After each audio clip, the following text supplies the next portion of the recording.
Waalaikumsalam warahmatullahi wabarakatuh. Selamat pagi teman-teman. Pagi, Bu. Oke, jadi untuk memulai kelas hari ini, siapa sih kakak kelasnya untuk menyiapkan persiapan kelas? Siapa? Rizky, Bu. Oke, ada Rizky aja Rizky. Oke, untuk Rizky silakan ya. Baik teman-teman, sebelum kelas dimulai, alangkah baiknya kita berdoa dulu. Berdoa dimulai. Berdoa selesai. Oke, baik. Jadi materi kita pada pagi kali ini yaitu tentang masuknya Hindu Buddha ke Nusantara. Nah, kira-kira sebelum materi kita dimulai, ada yang tahu nggak apa yang berkaitan dengan masuknya Hindu Buddha ke Nusantara? Ada yang tahu? Siapa? Gostar, ada yang tahu? Perdagangan, Bu. Perdagangan. Oke, bagus. Siapa lagi? Pernikahan, Bu. Pernikahan. Oke, boleh ya. Oke. Nah, sebelum kita masuk ke materi tersebut, jadi kita perlu tahu dulu nih secara garis besar agama Hindu itu apa sih? Nah, jadi agama Hindu itu adalah agama yang berasal dari India yang memiliki kitab suci Weda. Nah, konsep dasar beragama itu adalah satyam kebenaran, dharma kebijakan, sepa adalah pelayanan, sam adalah damaian, ahimsa artinya tanpa kekerasan, dan prema artinya cinta kasih. Nah, tempat ibadah agama Hindu itu adanya di tempat pura. Terus juga ada agama Buddha. Nah, agama Buddha ini didirikan oleh Siddhartha Gautama, yaitu sang Buddha yang mengajarkan dhamma atau kebaikan kepada orang, tempat, cara, metode, dan teknik mengajar yang berbeda dengan satu tujuan, yaitu agar semua makhluk hidup itu terbebas dari penderitaan menuju kebahagiaan. Nah, tempat ibadah agama itu adanya di vihara. Nah, kalau kita kan sebagai Islam itu tempat ibadahnya itu di masjid. Kristen juga tempat ibadahnya itu di gereja. Oke, next slide. Nah, di sini awal masuk Hindu Buddha ke Nusantara. Kira-kira ada yang tahu nggak pada abad keberapa Hindu Buddha masuk ke Nusantara? Ada yang tahu?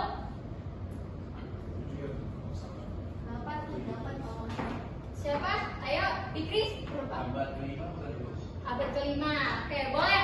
Abad kelima juga masuk. Jadi pada awal abad kedua sampai ke-5 Masehi ya. Di situ pada Hindu Buddha ini melakukan beberapa jalur untuk masuk ke Nusantara. Nah, yang pertama ini ada jalur perdagangan. Jadi para pedagang India ini menyebarkan pengaruh atau ajaran mereka itu melalui jalur perdagangan. Jadi jalur perdagangan maritim yang dilakukan oleh jalur darat dan laut.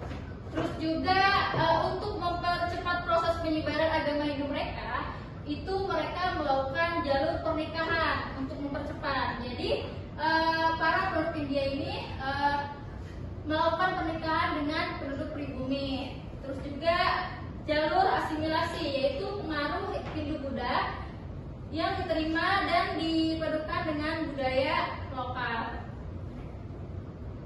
Oke. Terus juga teori penyebaran. Kira-kira pasti udah tahu nih, kalian udah belajar mungkin di SMP. Kira-kira teori penyebaran masuknya Hindu Buddha ada berapa? 3, Bu. Ada 3. Oke, Parkas yang lagi? Ada 5. Ada 5. Betul Maiza. Jadi ada 5 ya teori penyebarannya. Ada yang tahu apa aja teorinya?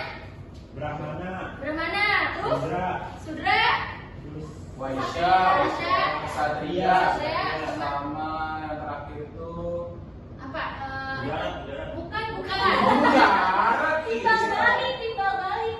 Ya, harus balik. Jadi nih. Ya, harus balik. Jadi nih, oke? Nah, jadi ini ya. Yang pertama itu ada Brahmana. Nah, ada yang tahu nggak Brahmana itu apa? Ada yang tahu? Raja. Bangsawan. Nah, ya benar. Jadi teori Brahmana ini teori yang menyatakan bahwa ajaran Hindu Buddha itu dibawa oleh para pendeta, yaitu para pendeta Hindu. Terus juga yang kedua itu Ksatria. Jadi teori Ksatria ini menyatakan bahwa ajaran Hindu Buddha ini dibawa oleh para ksatria atau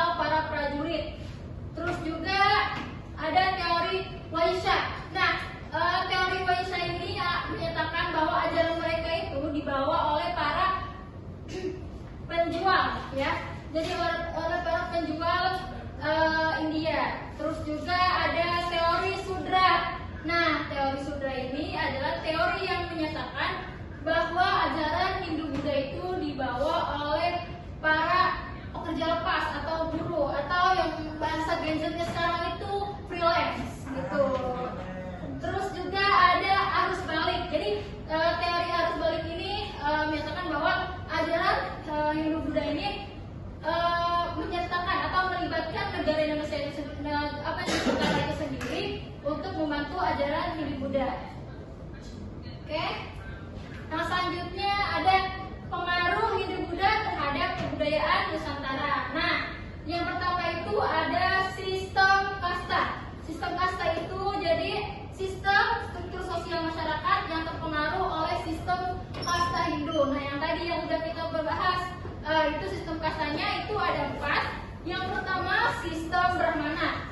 Sistem Brahmana itu adalah sistem yang paling tinggi di kasta Hindu. Terus yang kedua Ksatria, terus Vaishya sama Sudra. Yang kedua itu pengaruh Hindu-Buddha yang yang melakukan atau yang sampai saat ini masih ada itu kata-kata Sanskerta yang masuk ke bahasa Jawa dan Bali yang memengaruhi bahasa dan sastra Nusantara, dan itu masih ada sampai sekarang, khususnya di Bali ya. Terus juga seni dan arsitektur ya. Candi-candi megah menjadi bukti bahwa pengaruh Hindu-Buddha itu adalah candi-candi dalam seni dan arsitektur. Banyak ya sebenarnya, bukan candi aja. Oke.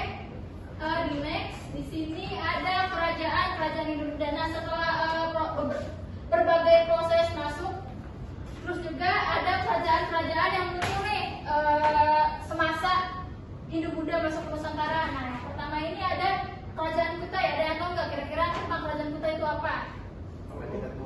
Ya, kerajaan tertua, boleh. Terus apa lagi? Ada yang tahu? Kerajaan Hindu pertama, itu juga boleh. Good, benar. Ya, jadi kerajaan Kutai itu salah satu kerajaan Hindu pertama juga dan kerajaan tertua juga yang ada di Nusantara. Gitu teman-teman. Terus juga yang selanjutnya ada kerajaan Mataram kuno. Ini juga sama, termasuk kerajaan Hindu di Nusantara.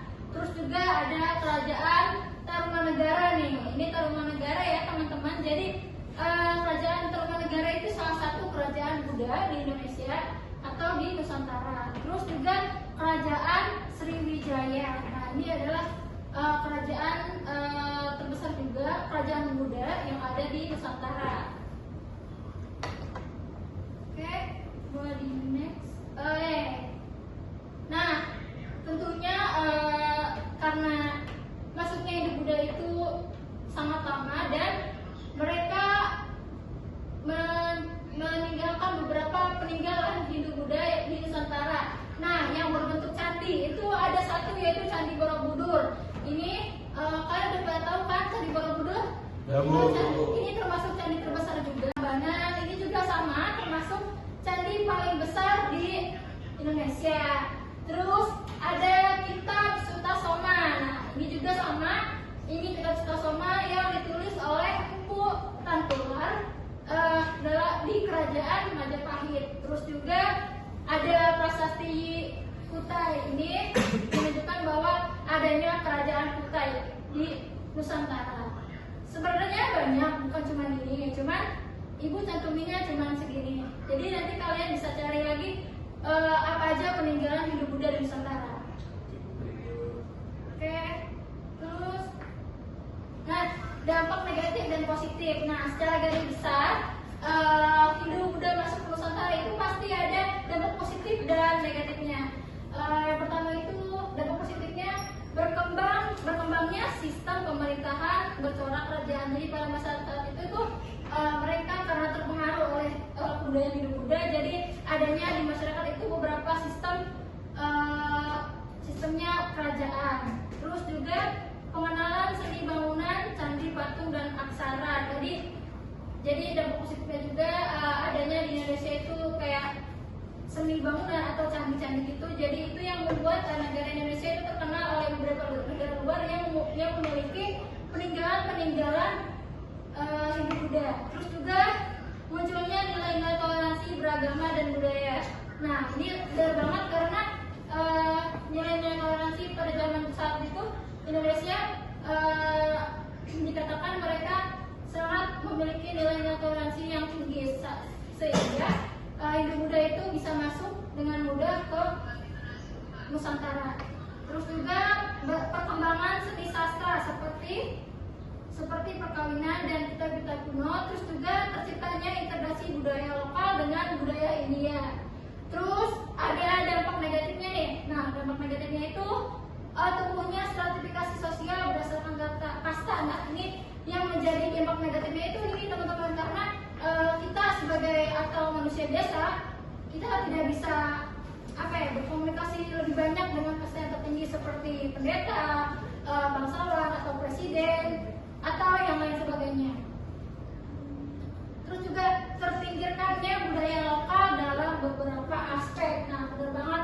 Jadi budaya Indonesia pada saat itu kayak terpinggirkan karena adanya Hindu Buddha Nusantara. Terus juga adanya peperangan antar kerajaan untuk perebutan kekuasaan. Seperti dulu banyak peperangan kerajaan untuk memperebutkan kekuasaan. Terus juga pengaruh ajaran Hindu Buddha pada sistem kepercayaan lokal yang menggeser tradisi asli. Terus, nah kira-kira ada yang tahu nggak kenapa harus Indonesia yang dimasuki oleh Hindu Buddha? Kira-kira ada yang tahu nggak? Alasan dari kalian aja yang tahu gitu. Apa? Karena kenapa John? Karena Nusantara itu daerah penghasil rempah-rempah. Tuh, ada lagi? Pusat perdagangan, Bu. Ya, Raka, silakan. Karena Indonesia pada saat itu merupakan pelabuhan supaya negara dari mana aja bisa datang. Iya, betul. Itu juga termasuk ya. Jadi negara Indonesia itu kenapa harus Indonesia gitu yang dipilih oleh Hindu Buddha? Enggak, sebenarnya bukan dipilih, tapi mereka masuki gitu. Karena Indonesia saat itu menjadi daerah yang sangat strategis, yaitu mereka juga mempunyai jalur perdagangan maritim yaitu antara darat dengan laut, dan itu terus juga tadi yang Pak sebutin itu adanya pelabuhan atau pelayaran yang membuat Hindu Buddha itu dengan mudahnya untuk masuk ke Indonesia karena pada saat itu negara-negara asing emang banyak yang masuk gitu.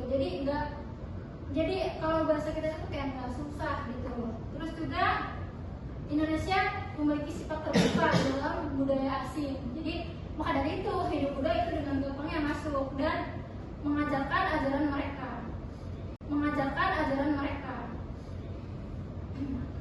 Nah, oke, materi sudah selesai. Jadi di sini kita ada tugas.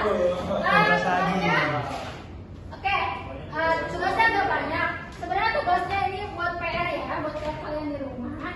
Nanti kalian kerjain aja. Jadi nanti kalian scan aja kode ini. Bentar, kok nggak masuk? Sebentar.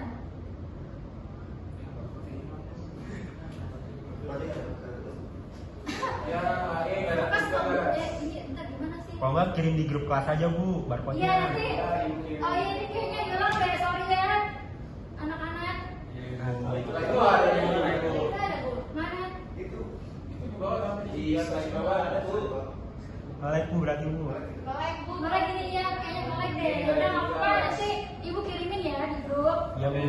Oke, jangan lupa dikerjain ya. Insya Allah. Oke. Kayaknya ini emang jaringannya nge-lag deh. Gak apa-apa deh. Ya, segitu aja materi dari ibu kali ini untuk